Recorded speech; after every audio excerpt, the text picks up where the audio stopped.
Namaste. I'm Citrini Devi. I'm a teacher of TriYoga. Today I'm going to talk a bit about what is TriYoga. As a teacher of TriYoga, or TriYoga, it's TriYoga in the United States, TriYoga in Sanskrit or in Europe, I've grown quite accustomed to the question, what is TriYoga? Most people have heard of yoga and they have some idea about what it involves. A mat, exercise clothes, breathing, movement, maybe some meditation, hands to the heart, namaste. Some people have even heard of different types of yoga, haṭha, vinyasa, power, hot. But nearly all people I speak with have never heard of TriYoga, even long-time practitioners and teachers and students. TriYoga is best experienced, but let me try to explain it in words and in some images. It is meditative. Like the yoga you may already be familiar with, it can involve a mat and physical practices. It involves the breath, and it can include the use of props like a strap, blocks, pillows. In TriYoga, the physical practices are called flows. The hallmarks of the flows are the movements are paced to the breath, the mind aims to remain calm, and the movements are wavelike, moving vertebra by vertebra. In the way that energy, sound, and light travel in waves, TriYoga movements are like waves. These flows are a big part of what is so unique about TriYoga. Other yoga styles may go from one posture to another or have sequences. They may even claim to flow. But if you think of touching one bead of a necklace and then the next, this is generally how other yoga styles move from one posture to the next. TriYoga flows are like touching one bead and then following the string to the next bead. We pay attention to the path between the beads or between the postures and to the way that movement and breath, thought, sound, light, and energy travel in waves. The string is just as important as the beads, if not more, for without a string, there would be no necklace. Let's backtrack. When I say that TriYoga is meditative, I mean that we aim to calm the mind through focus or concentration, and then remain in that expansive, calm state as long as possible. When the mind strays away from the calm focus, we notice that and return to the meditative state by focusing on the waves of breath, movement, or energy flow. When I say that TriYoga involves breath work, I mean that we aim for a long, rhythmical breath in and out. We match the timing of the flows to the pacing of the breath.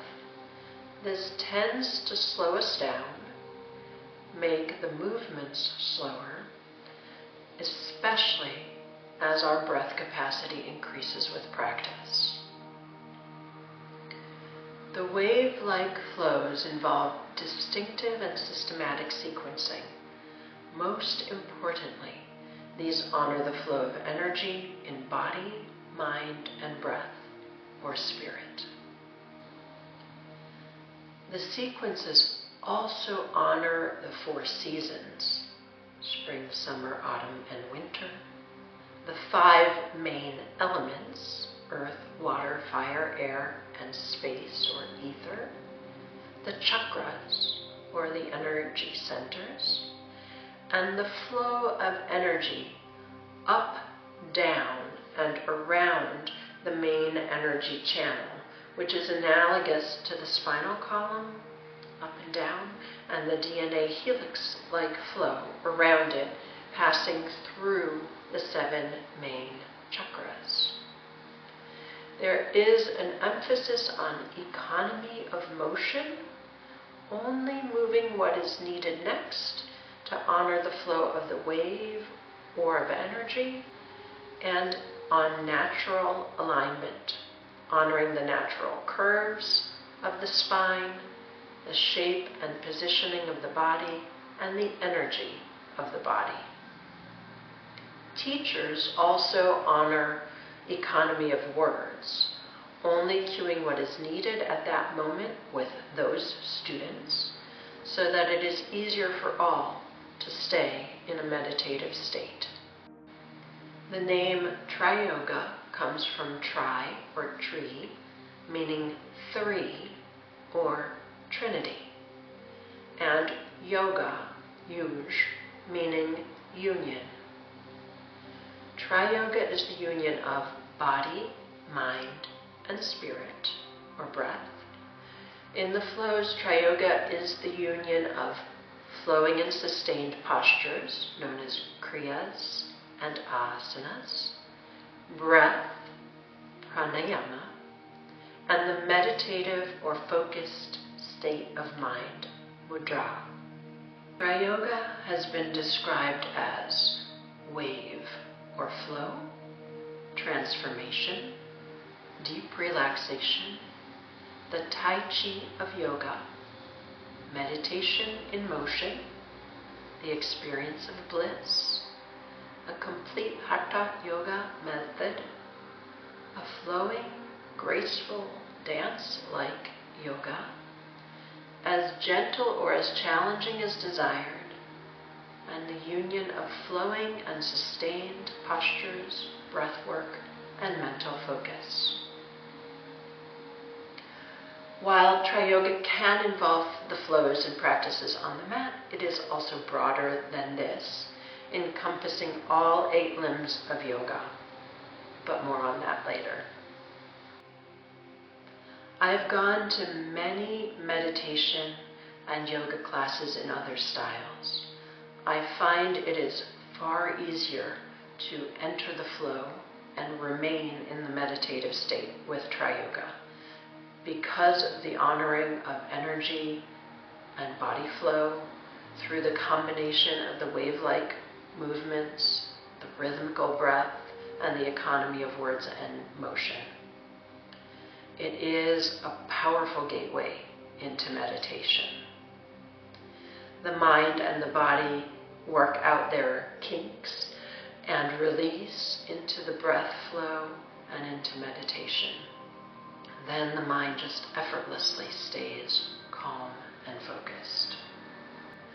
I also have not found any other form of yoga that so naturally mirrors energy flow. It is then just so effortless to feel the subtle and blissful aspects of self. This feels so good and so transformative. And if I have anything wrong, like a headache, a poor mood, fatigue, I find that a flow practice nearly always restores me to balance and alleviates my symptoms.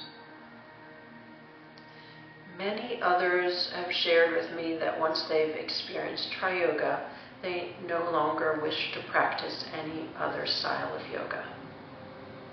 Having said that, it is different from the more well-known yoga styles, so it does require a beginner's mind at first to suspend what one may have already experienced and immerse in this. Explanation really can only go so far. To really feel how TriYoga differs from other yoga styles, please come experience it. It feels so good. Namaste. The light in me bows to the light in you. Jai Guru Devi, victory to the teacher, inner and outer, who dispels the darkness and reveals the light.